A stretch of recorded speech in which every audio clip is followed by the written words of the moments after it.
working gratitude into like your daily practice. Things like that are really, really important. And having some structure around what you're doing every day, things you can control. How to harness their own unique strengths, gifts, and talents. How to be a freaking rainmaker. How to say, you have it within you. Be the biggest version of you. Play full out.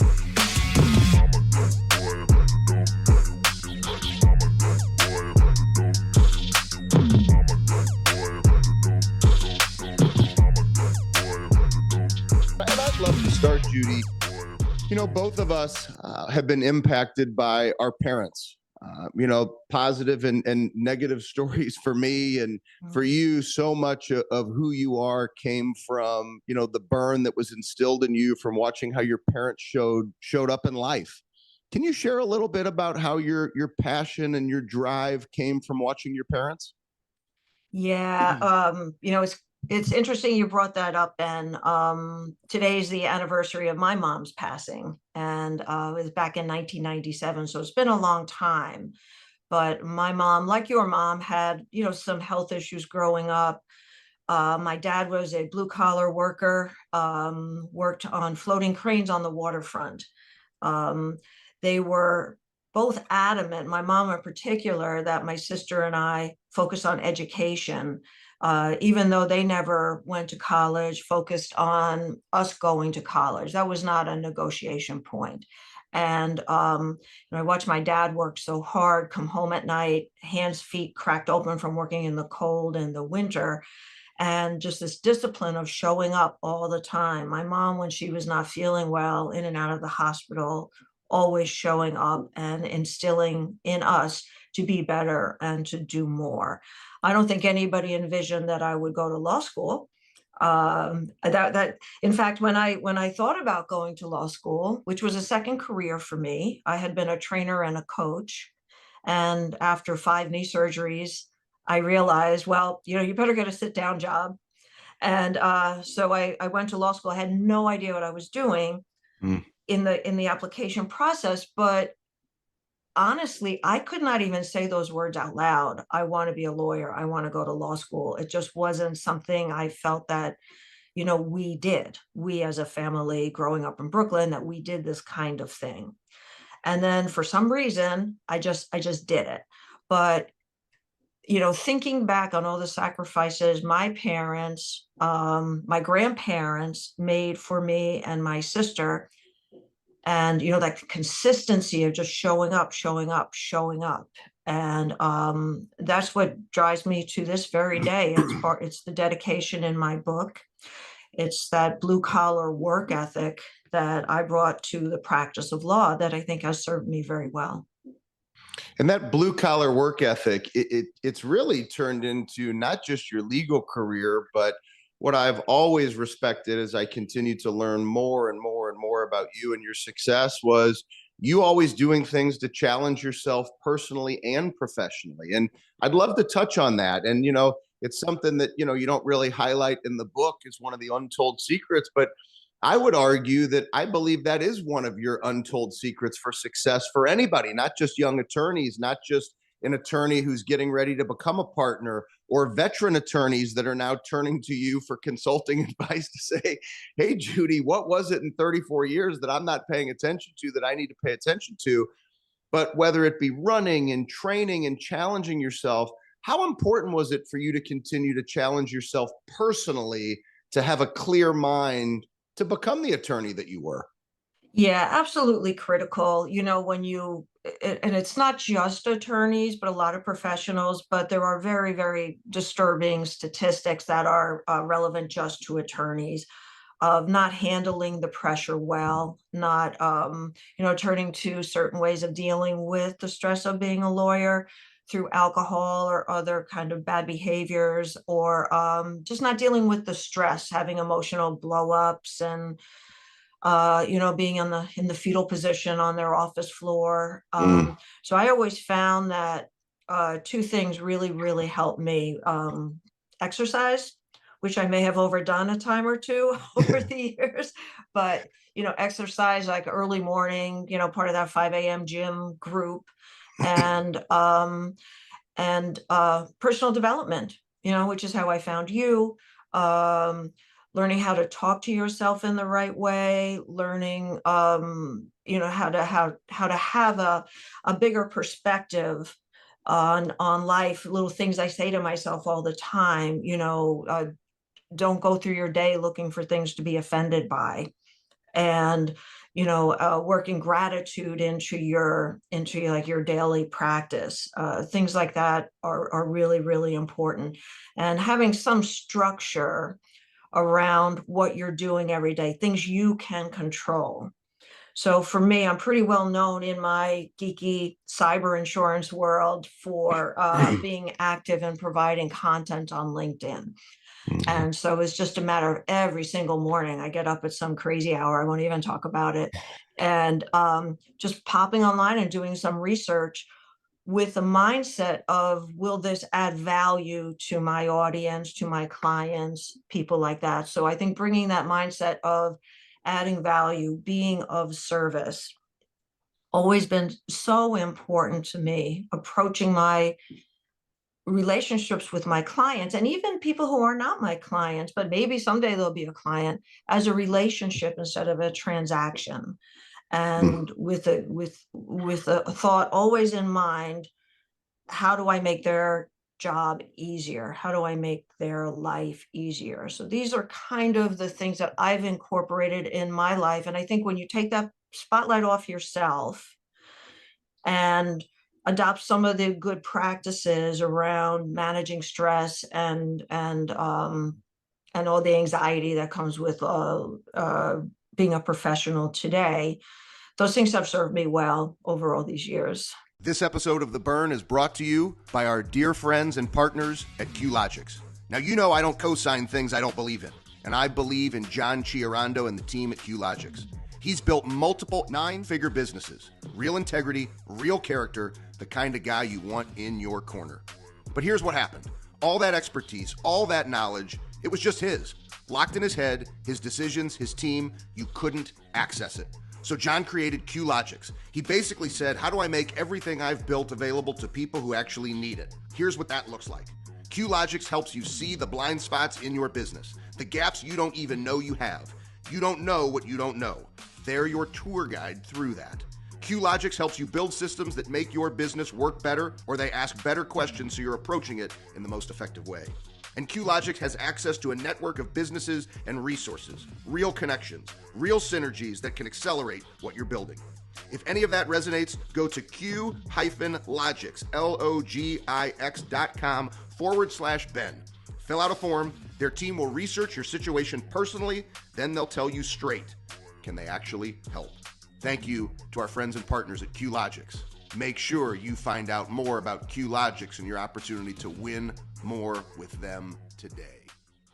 So your blue collar work ethic, that burn that fire from your parents, you then making a choice to be disciplined beyond just your work, you choosing to not skip those steps. What would you say is your favorite untold story, without giving away the book? Or maybe is there an untold story you'd love to share that you don't share in the book? Well, I have some favorite stories from the book, and one of them was very, very early in my career, and it was with the most impactful mentor. I've been blessed with mentors over the years, whether they knew they were mentoring me or not. Some great people that I worked with, and one who recently passed away. His name is Doug Hauser, but it was early one Monday morning, and I was walking down the hallway of the office, and he and I just kind of crossed paths. And he said, "Morning, Judy." And I said, "Morning, Doug." He goes, "How are you doing?" I said, "I'm great. How are you?" And he stopped right there and he said, "That's why I love working with you. That's why I want you on my team, because you're so upbeat and you're passionate." And that's just kind of my way anyway. It wasn't contrived. But what a lesson that I learned. Here's somebody who's a named partner at a massive law firm, tons of responsibility. And what he's looking for is somebody to work with who doesn't say, "Oh, yeah, another Monday, I can't wait till Friday. He's looking for somebody to match. The reason he was successful in part was his level of enthusiasm and positivity and energy that he brought to the workplace. And that's what he was looking for in people that he worked with. As I became a more senior lawyer and started interviewing and hiring hundreds and hundreds of lawyers over the years, I came to see how critically important that is. And so that's one of my favorite stories. It's such a small lesson in the book, but to me, it was very, very impactful in how I approach my career and how I approach every single day and every interaction with other people. We may not just find you at legal conference conventions around the world. It might be the need for individuals like you, because of your experience and knowledge, to help organizations grow in many different ways. Well, I'm at that stage of my career, which was, kind of the impetus for making the change. Is like I'm at the impact stage now, and it's funny because one of the hardest parts about making the decision was, the impact that I had and valued with my law firm clients. But I think I can have a bigger impact here. My mission is impact more than 1 million professionals by the end of next year. And so any way to do that, I've been blessed with tremendous opportunities and experiences over the past 34 years. And to be able to, add value to people's lives in any way, that would be helpful to them, I'm certainly open to doing that. For all of you listening, I think it's important that you share this episode. And here's why I'm going to say this, for many reasons. Number one, you hear me say depth over width a lot. But if you pay attention to the relationship that Judy and I have built, there's a lot of deep conversations we've had, and growth, and leaning in, and challenge. And it's a relationship that I look forward to every interaction that we have, whether it be a text message or a Zoom call or an in-person event. It's just been wonderful. But the other thing I want you to pay attention to is Judy's success and not skipping those steps. And I think we live in this world where everybody wants success overnight. And people have heard me say it so many times: long obedience in the same direction with aggressive patience. And some of Judy's biggest, best awards, and the Fortune and Forbes and Reuters and all the recognition, a lot of that stuff happens towards the end of your career. She was recognized throughout her entire career, but a lot of these big awards was a culmination of receiving them before she made her transition. Everybody wants that quick success, but it's a commitment to doing things over long periods of time that give you that platform to create those next stages of impact. So I'd love for you to share this episode with somebody who maybe needs to slow down, maybe somebody who needs to put that phone in their pocket and have that real interaction with somebody in a Starbucks. I love that, Judy, because those are the things I think far too many people miss on the road to success these days. And I firmly believe our younger generations, the ones who can communicate, the ones who can put a sentence together, the ones who can make eye contact, the ones who can shake a hand, and the ones who can stand, if you listen to what Judy said, stand in a waiting room and not have to fidget and talk to people. Those are the ones who are going to win at the highest level. The level of success that you've had, right? So our show, The Burn, 7 years of episodes of these powerful stories. So what is it for you, right? What is it? What's made you resilient? What's caused you to fight? Because the level of you've performed at, there's no way it's been easy. Yeah, there's not. I feel like I transmuted my parents' childhood and their pain and their struggle to make them proud. You said that today, that, they grew up, both of them, with single parents. My mom's mom died young, similar to yours. My dad's father left him. There was a lot of stuff that they endured and suffered. And so there was an intensity in my household growing up that we are going to fight, and we are going to be champions, and we are going to overcome, and we are going to be grateful for the opportunities, and we're going to never be entitled. We're going to earn it, earn it, earn it. And so that was a mantra. But I also think, for me, my insatiable drive, I've done a lot of work on this lately, has been, on one side, I didn't really feel seen as a little girl. I think, I wanted to be daddy's little girl. And my parents were 21 and 22 when they had me. So we grew up together. They were also starting a business from scratch. And so there was a lot going on there. And I wanted to be noticed. I wanted to be cherished is the word. And you have kids. And I know you were at your daughter's basketball game last night. And I literally told Chad, I said, hey, I really can't come on Thursday night. He's like, okay, well, why? And I said, because my daughter has a basketball game. I said, I'll come Friday morning. And he respected it.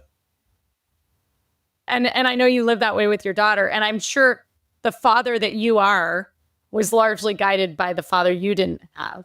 And so anyway, that's a whole nother thing that I can't wait Guys, there's the emotion you have in your eyes. This is a whole nother episode because you're about to put the emotion in my eyes. And I don't think we have time for that today. Yeah, but it's interesting because actually you challenge people, and you, even today I knew I was going to talk to you and I'm like, shit, he's going to ask me, what is my burn? I'm like, what is it? And do I really want to share it?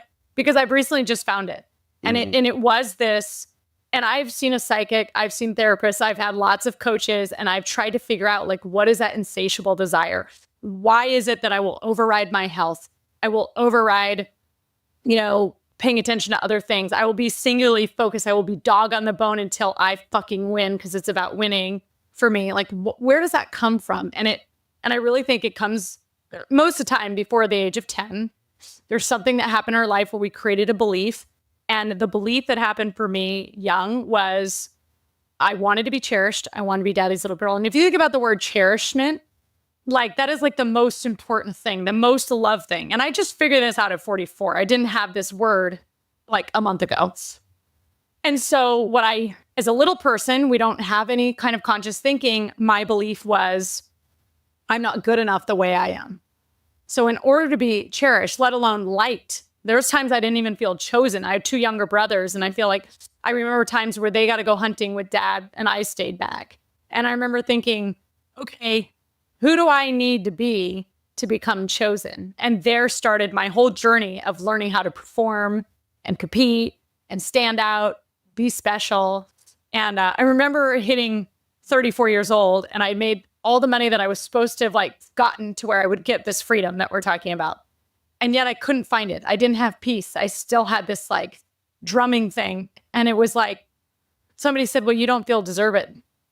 And so I've done a lot of work over 10 years of this kind of healing this thing, because my drive isn't going away, but I'm trying to shift the fuel. Because if our drive is all about external and seeking other people's approval and being special all the time, well, then it takes our power. And I really like power. I want to feel powerful to create and do and feel in control of my life. And so I've really started working on getting more of an internal fuel for that, wanting to be special. But here's the crazy thing for me. Can I share something just in observation? When I see you and Galen on vacation, I see you with your children, and I see the energy that you bring, whether it's out on a boat or whatever it is, you take that power there. Yeah. So you think of the examples, the freedoms, the choices, the things you can show your kids, that to me becomes part of this additional burn, which is this opportunity for them to see what hard work looks like and what hard work creates. And then you really become this example of what power really is. That's power. Yes. Right. So a lot of times it's remembering that when you have become that example, how special that time is, that your kids, even if they don't tell us, they're watching. And then there's sometimes those subtle times, it, where one of your daughters might say, oh, Mom, that, and you're saying, oh my gosh, you actually were listening to what I said, or you were watching what I did. And that's very powerful. It's so powerful to think about. I immediately had to ask you this question, because a lot of what we do is motivated by what we didn't have or what we had. And the final thought on me wanting to be chosen and wanting to be liked is I've spent my entire career teaching people how to become chosen, how to harness their own unique strengths, gifts, and talents, how to be a freaking rainmaker, how to say, you have it within you, be the biggest version of you, play full out, live life to the fullest. So the things that drive me insane is when I meet people, don't you want to just shake them? You can just see there's a veil over their face. They're hiding behind something. I'm like, dude, you're brilliant. You're a gift from God, and I just want to freaking shake them. Maybe you shake them. Well, there's a lot of people, they've never had somebody believe in them that way. Yeah. And that's the hard part. When you see somebody, but then that becomes the beautiful part. That's why coaching is such a powerful thing. It's no different on a football field. You meet that player who, they might be missing a little piece, or nobody asked them the question, and then all of a sudden, wow. Or it's this executive who they've achieved this high level of success, but we want to take them to that next level of success. And you find that underlying fire, you find that underlying burn, and then you say, I got good news and bad news. What's the good news? Well, the good news is I know how we're going to take you to the next level. What's the bad news? God, you've been playing protected for far too long. Yes. And we're not doing it anymore. Yes. And I think that's the piece to where, when I say like the seduction of success, there's a lot of people, because of the traps of their past, because of not being told, I believe in you, they actually have it in them, but they only take it so far. Because they really haven't had somebody say, now let's go take all of it. Like you said, I want all of it. So they've taken a lot of it, but not all of it until they have somebody. Because, I sought my dad's approval my entire life. Never heard him say, I'm proud of you. I created this fight, but a lot of people, they don't go get that fight. You got to help them. You got to help them go get it. So I've seen you play this fatherly coach, intense, I've got your back and I believe you and I see you role in several men in my life, other top producers in our industry. Has that been really intentional? Because you didn't necessarily get the belief and support, like the way you show up for these other people you coach and the men in your life? I'll never forget, I was 25. I was a financial advisor and we were writing down goals. And one of the goals I wrote down, so at the time I'm single, I didn't even know Amy. There were no kids.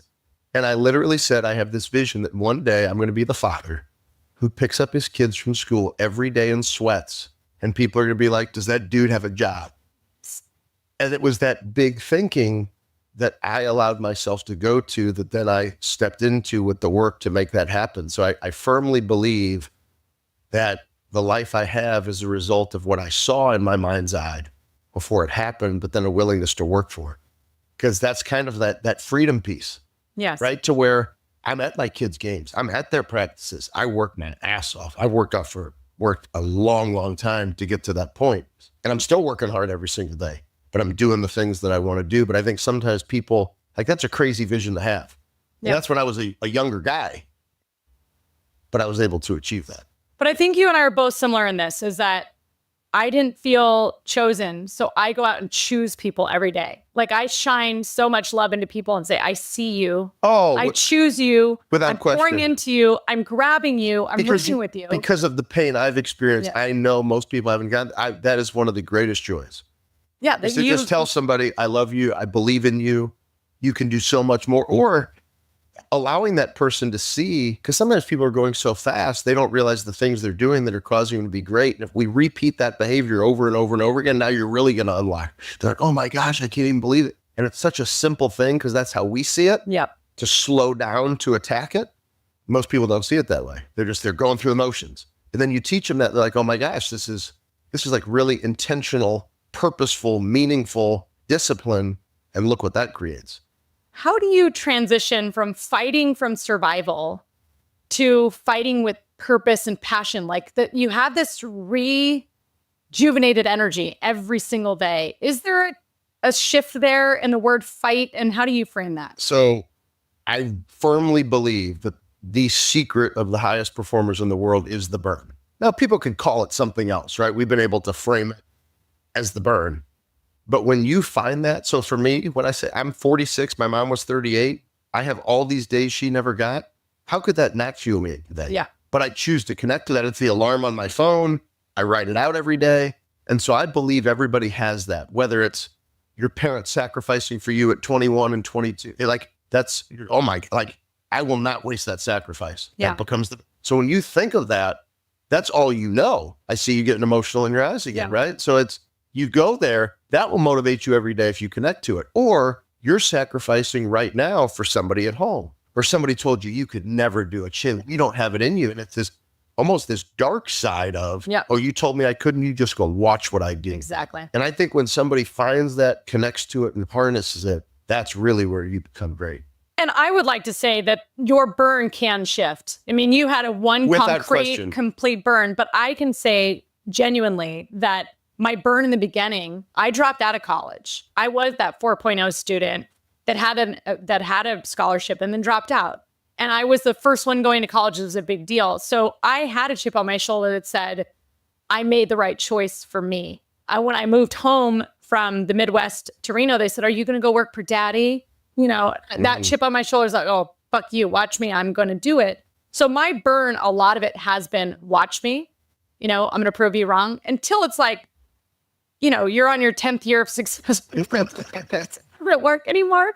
And I think that's where burnout could come, is when the fuel is maybe dirty. It's the wrong fuel. And what you brought out in me today was actually thinking about, like, what does it mean to stack generational change, and like, what have my parents done to sacrifice to get us where we are, and what is my duty to bring us to the next level? And I think everybody can tap into some level of generational change and impact and legacy. And I think that's really good.